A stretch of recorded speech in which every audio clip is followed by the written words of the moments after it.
ini pertanyaan kita begini ya. Ini yang mau diselesaikan kan persoalan kesehatannya.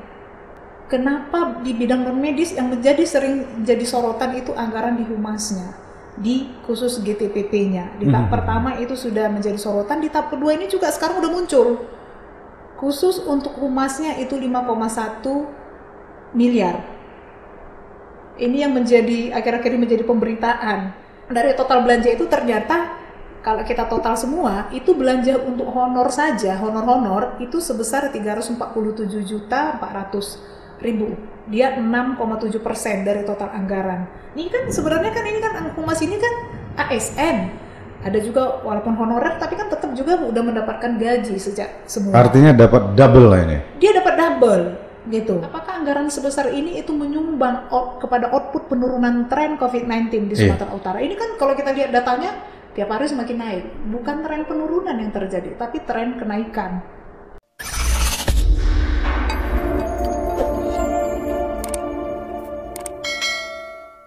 Say now, kita kembali bertemu dalam channel Cerita Membidang.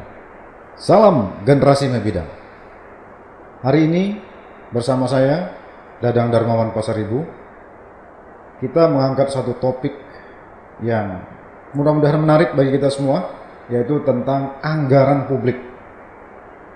Antara kepentingan publik dan kepentingan para pemburu rente di tengah-tengah situasi pandemi kita hari ini. Satu topik yang lumayan mudah-mudahan menghentak kita semua untuk membuka tabir dalam situasi pandemi hari ini. Bersama kita sudah hadir rekan dialog kita, Siska Barimbing, Koordinator Advokasi dan Kajian Hukum Forum Indonesia untuk Transparansi Sumatera Utara. Benar ya, Kak Siska ya? Iya, sudah pas itu Pak. Baik. Apa kabar Kak Siska? Luar biasa. Di tengah-tengah pandemi ini masih sehat. Sangat luar biasa. Patut kita syukurin. Baik. Bagaimana aktivitas masih jalan terus di tengah pembatasan aktivitas kegiatan baru ini? Semakin giat karena kita harus selalu memantau anggaran pandemi, anggaran penanganan COVID-19-nya Sumatera Utara dan kabupaten kota. Jadi kita semakin justru di tengah-tengah pandemi ini kita semakin aktif. Mantap. Tapi aktifnya tetap dengan protokol kesehatan ya? Pasti. Kita tetap patuhi itu. Betul.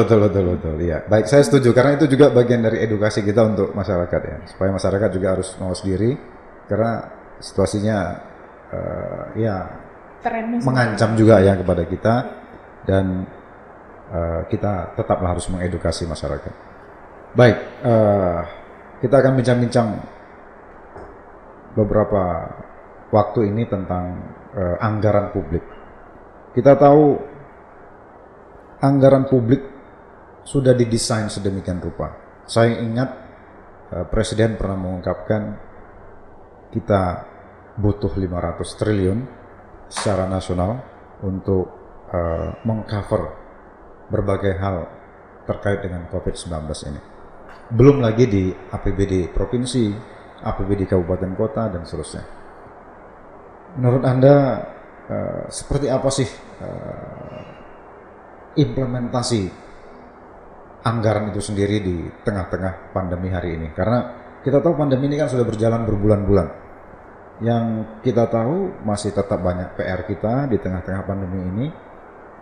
Kira-kira bagaimana menurut Kak Siska? Ya, selama masa pandemi ini dari mulai bulan Maret ya sampai akhir bulan Agustus ini kita melihat sudah begitu banyak anggaran yang dikeluarkan, itu kan dari pemerintah pusat, provinsi juga menganggarkan, seluruh kabupaten kota, belum lagi bantuan pihak ketiga, bahkan desa juga menganggarkan. Artinya sumber-sumbernya cukup banyak.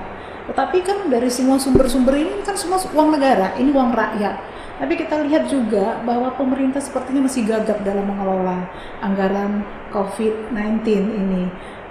Kita melihat saja dari proses, dari penyerapannya masih sedikit, berkali-kali Presiden juga selalu marah kepada para menterinya karena penyerapan anggarannya.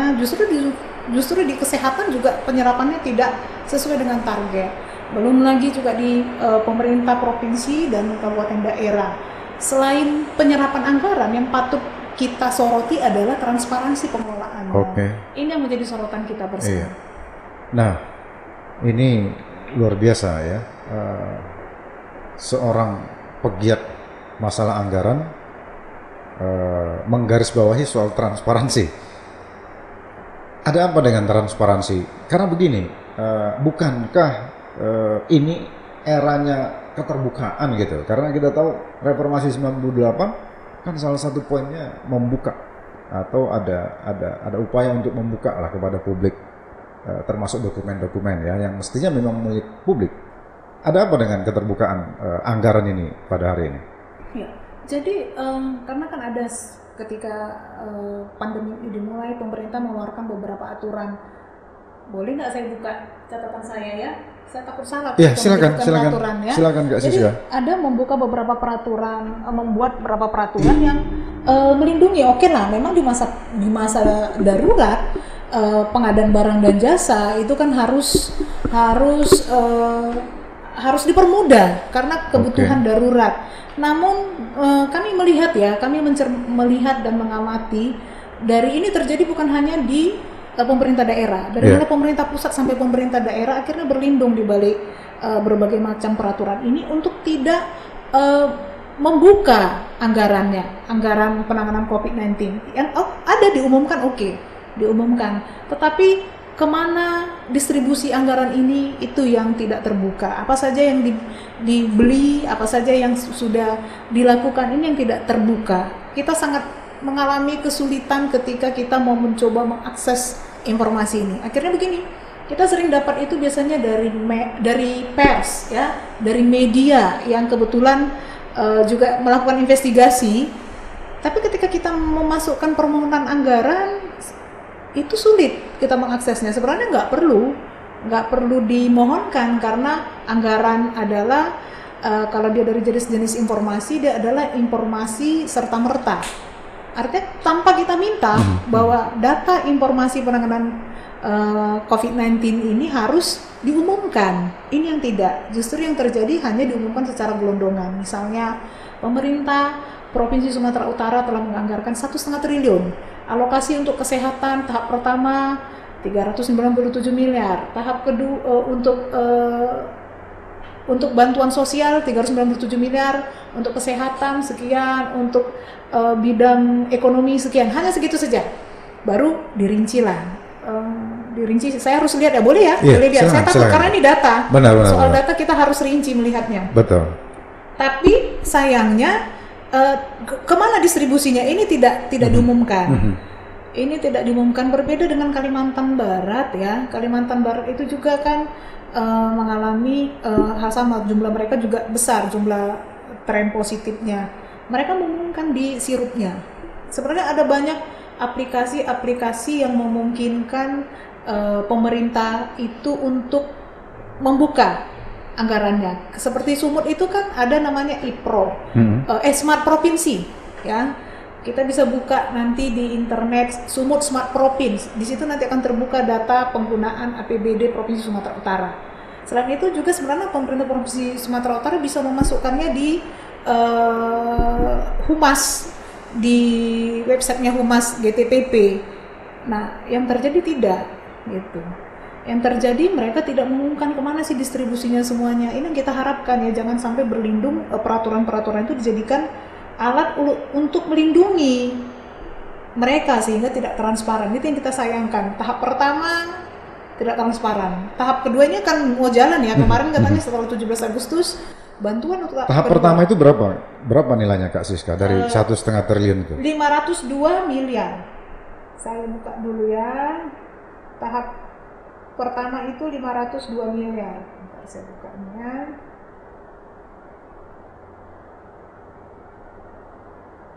Dari berapa tahap? Mereka akan menyalurkan menjadi 3 tahap. 3 tahap. 3 tahap pertama sudah 502 miliar. Oke, ini dia. Nah, terbuka. Nah, dia 502 miliar itu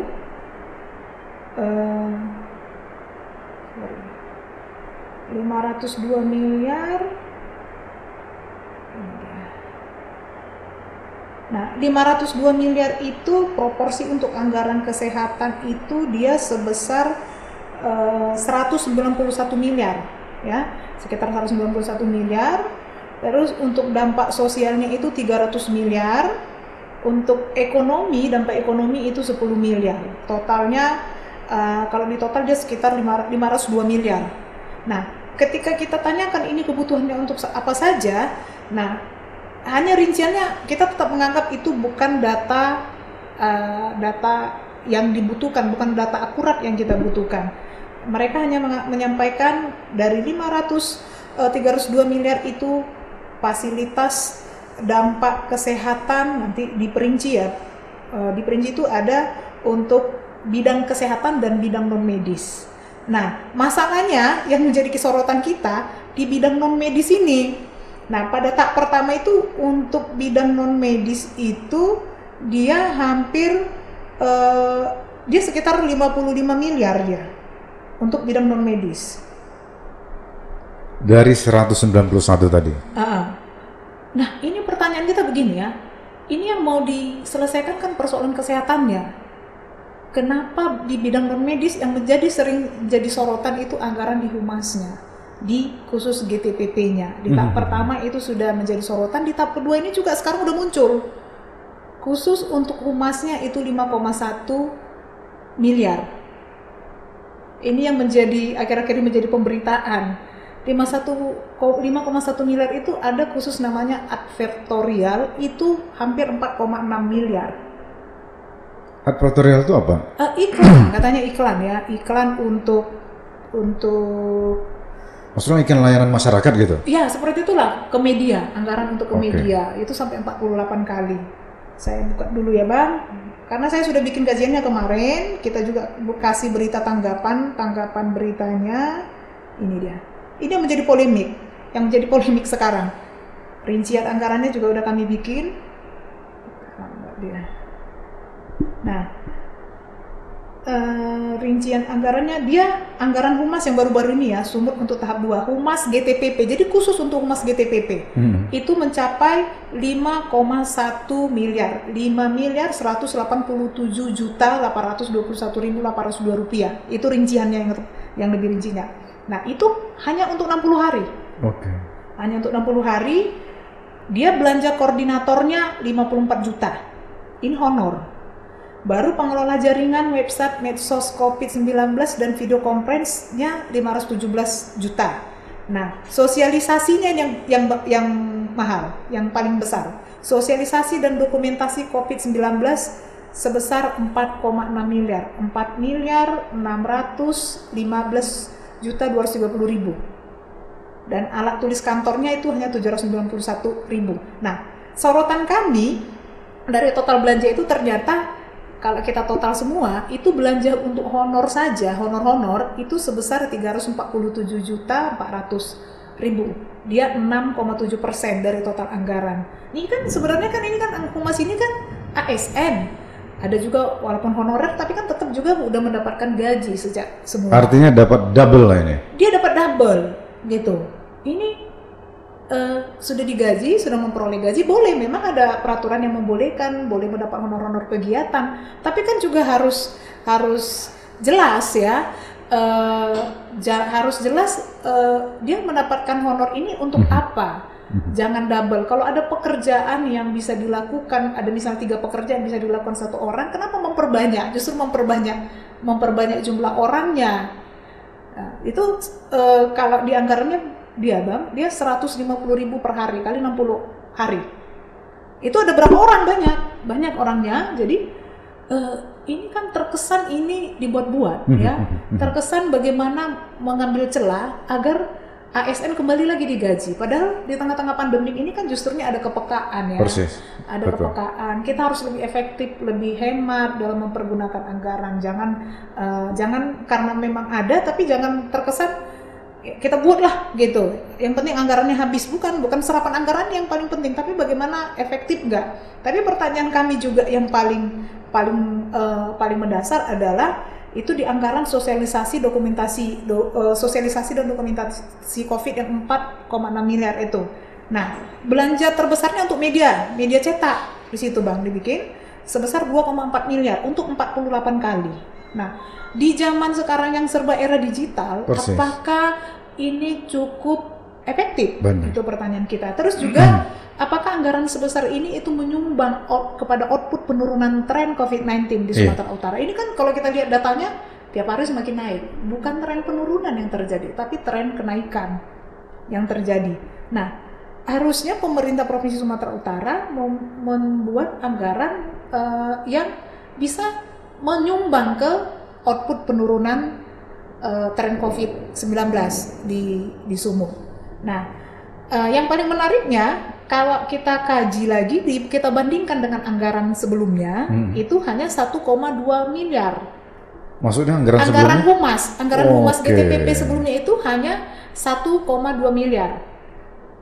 Kenapa setelah ini langsung dikelola, itu kemarin dikelola oleh pihak ketiga. Ini setelah dikelola langsung oleh Kominfonya, kenapa justru lebih mahal? Atau gini, Kak Siska, mungkin dalam bayangan mereka, salah satu upaya untuk mengurangi dampak COVID adalah sosialisasi yang meluas kepada masyarakat. Enggak, kita sepakat. Mungkin mereka menambah itu, tapi pertanyaannya, kenapa menambahnya ke cetak ya gitu?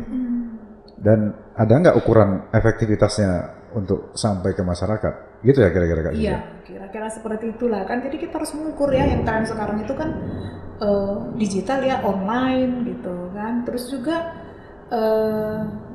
saya pikir juga dengan begitu banyak juga ini bisa dikerjasamakan dengan media ya. Terus juga media juga butuh berita untuk diliput. Persis. Gitu. Kenapa harus ada anggaran khusus? Juga kenapa ya tidak kita melihat ini kan sudah new normal trennya naik, kita tidak melihat kenapa tidak anggaran untuk kepatuhan protokol 19 yang ditingkatkan. Kita nggak melihat lagi ada dinas, ada Satpol PP, ada polisi yang razia misalnya razia untuk kepatuhan terhadap protokol kesehatan gitu. Kita tidak melihat. Saya pikir itu kan lebih efektif daripada hanya sekedar berita media, karena masyarakat ini kalau saya juga resah. Saya kemarin dibincang-bincang ini dengan tetangga dekat rumah, banyak yang ternyata tidak percaya. Ini masih menganggap bahwa itu di Medan ya? Iya, di Medan banyak yang masih merasa itu nggak benar. Itu pasien-pasien itu setelah masuk rumah sakit sengaja dibikin COVID. Ada yang disuntik virus COVID. Sampai ini dari mana? Ini artinya memang masyarakat perlu diedukasi. Persis. Ya, perlu diedukasi, terus juga perlu didisiplinkan untuk kepatuhan terhadap protokol 19. Iya. Oke, baik. Kalau kita lihat dari data ya, ini agak mencengangkan apa yang disampaikan oleh Kak Siska ya, teman-teman Fitra. Sejauh ini upaya-upaya dari Fitra sendiri untuk mengingatkan pemerintah itu seberapa besar respon pemerintah dalam mengubah atau bahkan mereka nggak peduli sama sekali? Kalau kita sering bekerja sama dengan media untuk mengingatkan pemerintah berkali-kali, yang pertama agar hati-hati mempergunakan anggaran, terus juga mendorong transparansi. Lagi-lagi kita selalu mendorong transparansi agar semua bisa mengawasi. Tapi kita melihat juga belum mengarah ke situ. Gitu. Memang diperlukan kerjasama dengan masyarakat sipil ya, dengan media agar terus menyuarakan ini, untuk tidak bosan-bosannya menyuarakan ini. Tidak sebaiknya misalnya Fitra menggandeng, bisa nggak ya menggandeng KPK misalnya atau kekuatan masyarakat sipil lain untuk memantau pergerakan dana-dana COVID ini? Ya, itu sangat dimungkinkan, kalau itu bisa kita lakukan. Kita sangat senang sekali karena kita seperti yang paling memantau itu kan sekarang itu media, terus juga Sadar juga ada salah satu lembaga juga Sadar LBH Medan. tapi kita butuh orang lebih banyak lagi. Betul. Ini ada satu provinsi, 33 kabupaten kota, kita sering menerima, Bu, mohon tanggapannya atas ini. Kita terbatas, kemampuan kita terbatas, jadi kita sangat mengharapkan ada banyak gerakan masyarakat sipil untuk mengawal ini karena uang kita. Uang kita bersama, mari kita jaga gitu. Persis. Ya, saya mau sampaikan juga Bang, ini, jadi kami baru menerima data dari Kementerian, update terbaru nih ya, dari Kementerian Dalam Negeri. Itu per tanggal 17 Juni 2020 kemarin, tentang berapa sih sebenarnya anggaran setelah dikurangi anggaran untuk penanganan COVID-19 dan dia berapa realokasi anggaran yang tersisa. Untuk Provinsi Sumatera Utara itu dulu di awalnya kan APBD-nya 14,1 triliun. Nah, setelah terjadi COVID-19 dia direlokasi menjadi 12,6 triliun. Ada rasionalisasi sebesar 10,71%. Nah, sektor pendapatan itu dari 13,8 triliun itu berubah menjadi 12,5 triliun, berkurang sekitar 9,76%. Nah, untuk PAD-nya sendiri itu dari pendapatan asli daerah provinsi itu dari 5,9 triliun itu menjadi 4,9. Jadi sekitar 1,1 triliun 48 juta yang berkurang atau 17,56%. Ini berimplikasi khususnya untuk yang PAD, karena PAD yang dimanfaatkan untuk biaya pembangunan. Karena ada alokasi untuk penanganan COVID-19, maka akan berimplikasi lah. Jadi kalau kita lihat nanti ya, ini contohnya masih provinsi. Iya.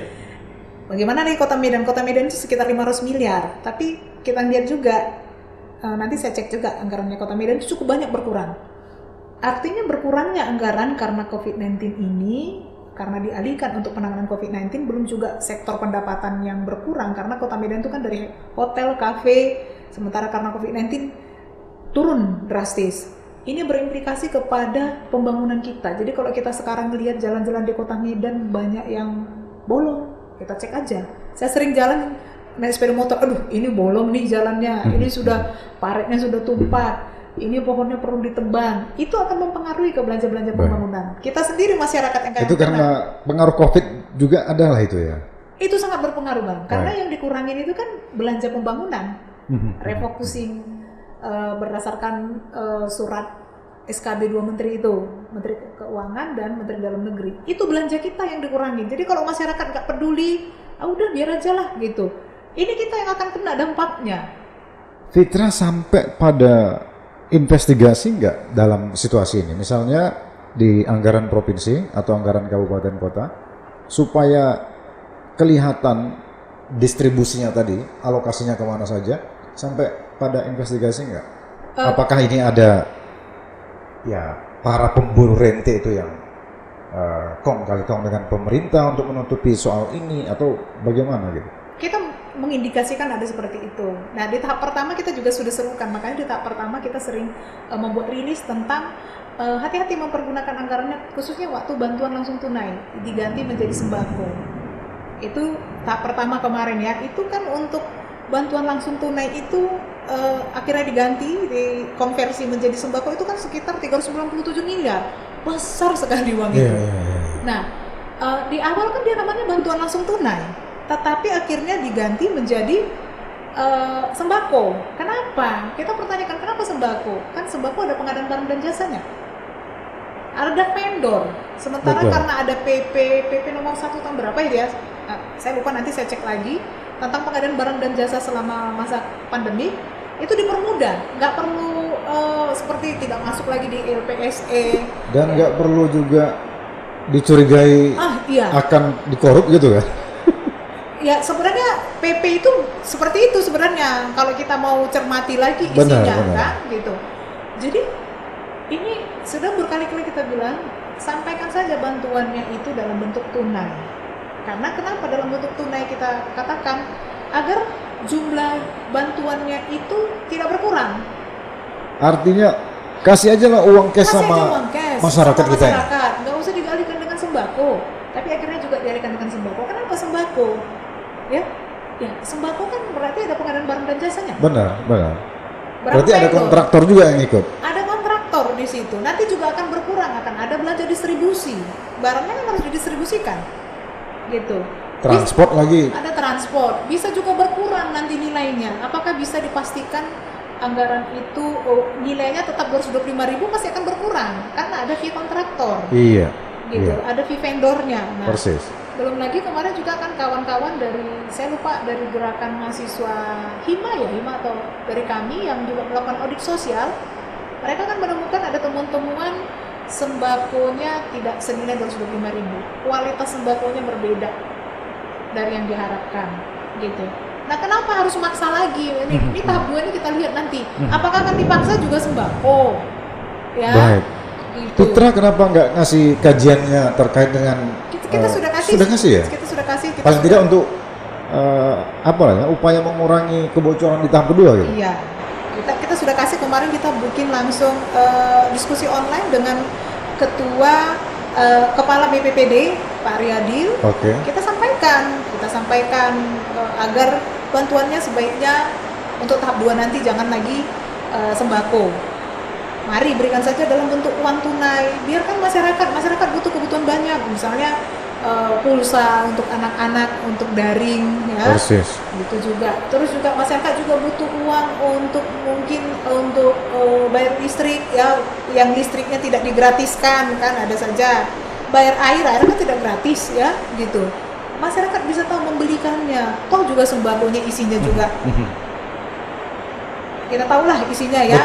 Betul. Sebagai perbandingan, Bang, ternyata tidak semua kabupaten kota yang diberikan sembako. Ada 13 ya kalau tidak salah kabupaten kota yang jaraknya jauh. Biasanya ini yang jaraknya jauh dari provinsi, ibu kota provinsi. Itu cash. Itu mereka menerima uang.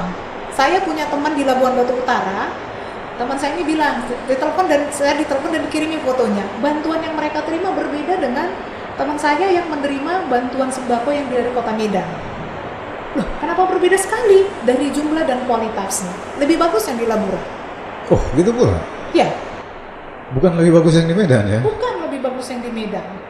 Jadi, kenapa? Karena mereka menerima dalam bentuk uang, terus dibarangkan lagi. Artinya, dibelanjakan sendiri oleh pemerintah Labuan Batu Utara. Oh, artinya gini, uang dikasih, tapi mereka belanja sendiri. Oh, tapi dibelanjakan sendiri oleh kabupatennya. Oke. Iya, karena ada nggak kabupatennya yang uang dikasih provinsi dan kabupatennya memberikan uang itu lagi? Sayang sekali tidak ada. Tidak ada ya? Itu yang kita sayangkan. Luar biasa. Disitulah kita mengindikasikan biar ada pengadaan barang dan jasa, biar ada untuk distribusi. Tuh. Artinya bisa dipastikan tidak ada satu kabupaten yang menerima cash itu ya? Tidak ada. Ada juga kabupaten yang kami malas menerima uang cash. Jadi kalau ada resiko nanti temuan, biarlah yang bertanggung jawab yang mengadakan pengadaan barang dan jasa. Kan ada 31 kasus pengaduan dugaan penyelewengan bantuan. Iya, itu juga yang saya catat karena kabarnya kita salah satu yang tertinggi di Indonesia pengaduan ini. Mungkin juga karena masyarakat Sumatera Utara cukup kritis ya. Ada yang melakukan audit sosial, ada yang berani melaporkan pengaduan ini. Tapi kita nggak tahu sekarang apakah perkara ini bagaimana proses hukumnya.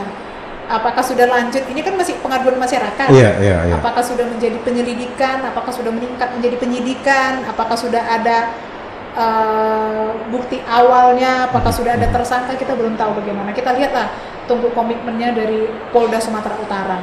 Tapi ini kan, ya kalau ada juga oknum-oknum lah kita sampaikan ya, kita bilang ya, yang mencoba juga mencari celah dalam masalah ini kan jadi ini ya sangat disayangkan sekali ya. Dan memang harus ditindak, jangan berlindung di balik pandemik dan di balik undang-undang peraturan yang memudahkan mereka begitu. Berapa persen kalau bisa kita taksir yang tepat sasaran dari anggaran yang sudah disiapkan pemerintah untuk masyarakat? Katakanlah tadi kalau kita lihat kita disampaikan ada tiga pembagian ya, untuk kesehatan, dampak sosialnya dan dampak ekonomi kalau tidak saya silap ya. Iya. Nah, dari ketiga itu, walaupun nilainya berbeda-beda ya, sepertinya saya melihat di 300 miliar itu untuk dampak sosial yang paling tinggi ya. 397 miliar. Nah, 397 miliar. Ada tracking nggak dari Pitra sendiri, berapa persen yang eh, secara optimum itu efektif sampai ke masyarakat. Karena kalau tadi kita lihat banyak sekali kan di tengah jalan berkurang, misalnya untuk vendor, untuk transport dan seterusnya dan seterusnya. Kita belum melihat kajian itu, belum mendata tuh. Nanti mungkin itu akan jadi kajian kita selanjutnya. Baik. Mengevaluasi Saya mau lihat apakah Fitra menemukan apakah ini terjadi semua provinsi atau ada provinsi yang sebetulnya berbeda dengan kita. Mereka justru transparan. Ada nggak gitu? Ya, Kalimantan yang saya sampaikan tadi, Kalimantan Barat ya. Kalimantan Barat ya? Ya, Kalimantan Barat atau Kalimantan Timur, nanti saya lihat lagi. Itu mereka mengumumkan belanjanya.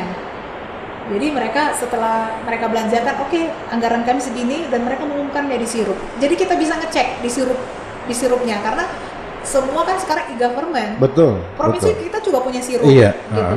Nama ininya sirup. Nama aplikasi websitenya. Iya. Kita bisa ngecek mereka belanja apa saja di situ. Mungkin sirup Kalimantan Barat lebih enak ya mungkin. Iya. Ketimbang sirup kita ya. Ada di sini ada apa ya, terong Belanda terong ya, Belanda. Pakistan. Itu. Sayang jadi sekali. kita salut lah dengan mereka, bagus pengelolaannya ya.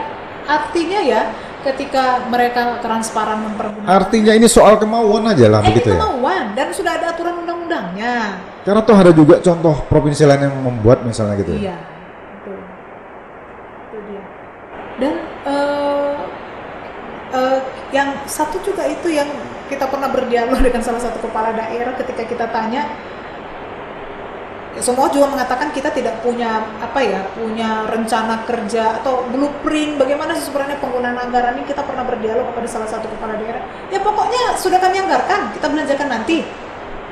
Kan nggak punya perencanaan artinya kan, gimana dia mau menurunkan penggunaan anggarannya itu, membuat rencana kerja bagaimana agar tren penularan COVID-19 di daerahnya ini bisa berkurang. Persis. Kalau dia tidak punya rencana kerja, walaupun dibilang ini pandemi kan tiba-tiba darurat, semua kepala daerah juga akan bingung mau menghadapi semua pemerintah di seluruh dunia. Tapi ini kan sudah berapa bulan? Dari bulan Maret ke udah ada 5 bulan. Artinya di tahap kedua ini, sebulan pertama bolehlah masih bingung ini mau melakukan apa. Tapi di tahap sekarang ini harusnya sudah punya rencana, sudah tahu apa yang mau dilakukan. Udah cukup lah selama 3 bulan ini ya. Selama 5 bulan ini kalau kita bilang asesmen ya, sudah tahu kebutuhannya apa yang harus dilakukan. Kalau menurutnya Kak Siska, dengan 1,5 triliun ditambah dengan anggaran kabupaten kota cukup mampu untuk menurunkan resiko pandemi di tengah-tengah masyarakat kita di Sumatera Utara? Harusnya mampu ya? Kalau dipergunakan secara optimal. Oke. Saya punya datanya totalnya di Sumatera Utara berapa? Saya buka ya, saya punya datanya dari yang kita dapatkan itu total dari provinsi sampai seluruh kabupaten kota di Sumatera Utara ini berapa sebenarnya total anggaran COVID-19-nya? Saya buka dulu ya.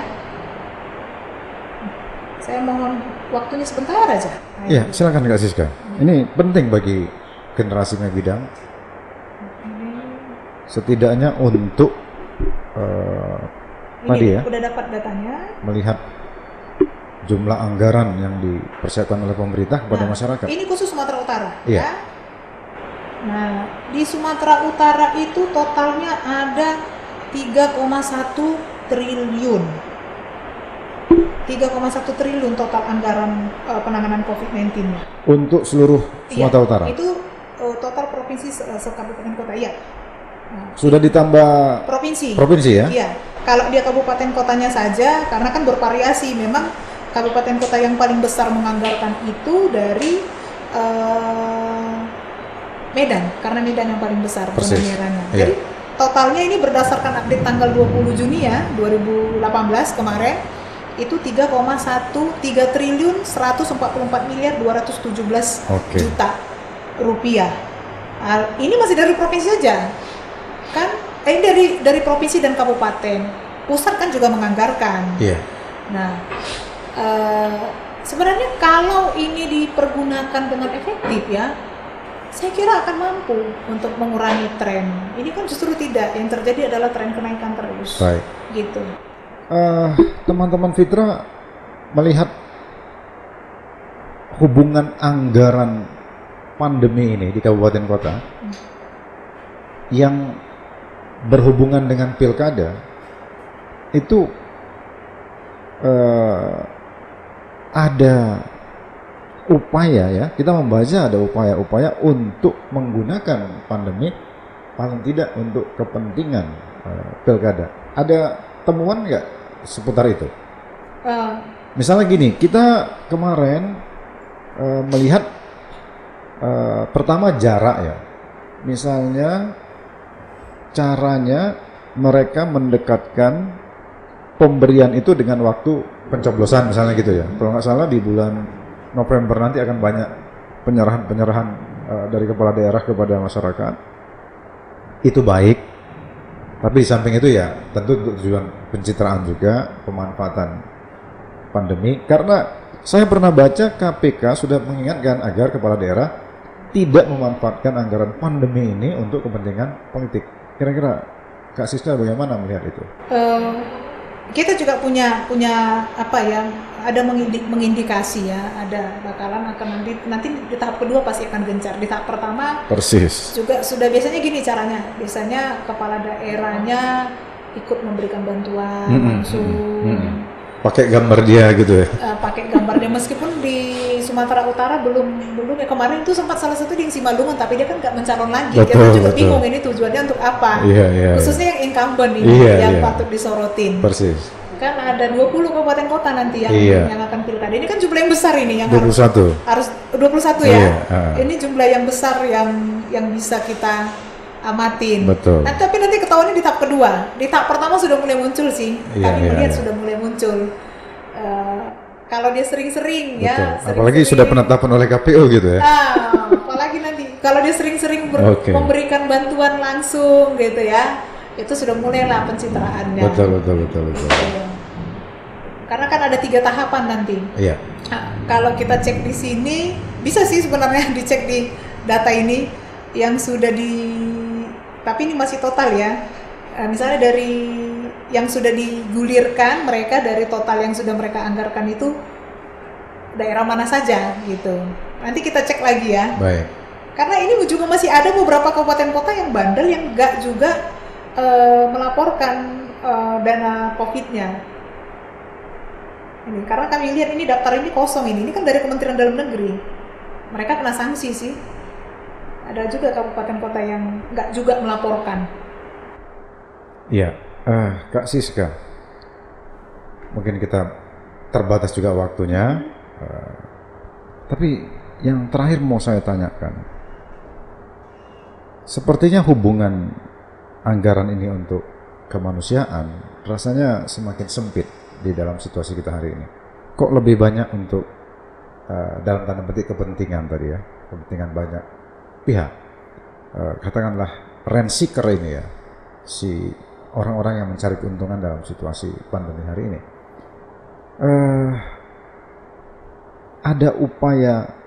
Apakah ada upaya yang bisa kita lakukan untuk mempersempit ruang pemanfaatan dana untuk kepentingan kelompok, bahkan pribadi? Apa ada upaya nggak ke arah sana untuk mempersempit itu? Ada. Ya? Kira-kira gimana? Jadi memang kita harus banyak mengedukasi masyarakat kita agar bersuara, Ikut ikut mengawasi. Benar. Yang tadi ya. Karena kalau hanya media dan misalnya Fitra terus ada Sadar saja gitu, tidak banyak yang menyuarakan agar transparan. Ini pemerintah tidak ada yang mengawasi. Benar. Kan kita perlu penyeimbang agar ada kekuatan yang menyeimbangkan agar mereka berhati-hati, ada kekuatan yang memantau. Makanya kita sangat senang kalau ini semakin disuarakan oleh banyak pihak. Iya, benar. Itu upaya itu saya pikir kalau ini sering disuarakan, mereka akan semakin berhati-hati. Buktinya kemarin ya yang anggaran gugus tugas yang 5,1 miliar, saya ada baca salah satu berita, sepertinya juga Kepala Dinas PLT Kominfo Provinsi juga bilang sudah mengeluarkan statement itu anggarannya sudah kita turunkan. Memang kita belum melihat ya adakah anggaran sekarang katanya yang setelah diturunkan itu berapa, sekarang jadi berapa, dari 5,1 miliar itu berapa akhirnya sekarang. Kita belum melihat datanya, belum diumumkan dengan resmi. Tapi itu kan artinya ketika banyak yang menyuarakan, itu kan semakin berhati-hati mereka mempergunakan itu. Begitu juga kemarin itu ada 31 kasus bantuan langsung bansos pada tahap pertama yang sekarang sedang diproses di Polda. Saya yakin tahap kedua ini nanti mereka akan lebih berhati-hati lagi. Mudah-mudahan begitu ya. Tapi ini kan harus terus disuarakan. Betul. Gitu. Kami diskusi juga gini sama kawan-kawan. Ini mungkin begini nih ya.